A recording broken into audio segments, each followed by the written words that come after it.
Hello student, তোমরা কেমন আছো? আশা করি খুব ভালো আছো। আজ আমি একটি ম্যাথ নিয়েছি যেখানে বলা হয়েছে যে একটি সংখ্যাকে 5 দিয়ে গুণ করে 10 যোগ করলে যোগফল 45 হয়, সংখ্যাটি কত? তাহলে আমাদেরকে সংখ্যাটি বার করতে বলেছে। তাহলে সংখ্যাটি কি জানা আছে? ওটাই তো বার করতে বলেছে, জাস্ট জানা নেই। তাহলে কী করব? মনে করি সংখ্যাটি সমান এক্স।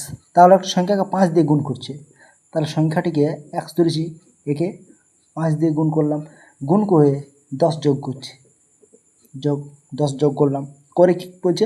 যোগফল 45। তাহলে যোগফল 45, এটাই হচ্ছে আমার শর্তানুসার।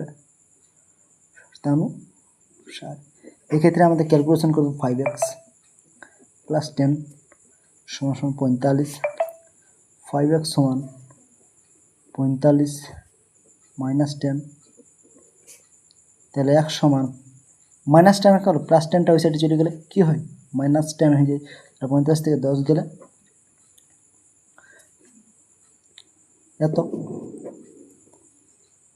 5, কারণ এটা ভাগ আছে, নিচে গুণ আছে, নিচে চলে গেলে ভাগ হয়ে যাবে।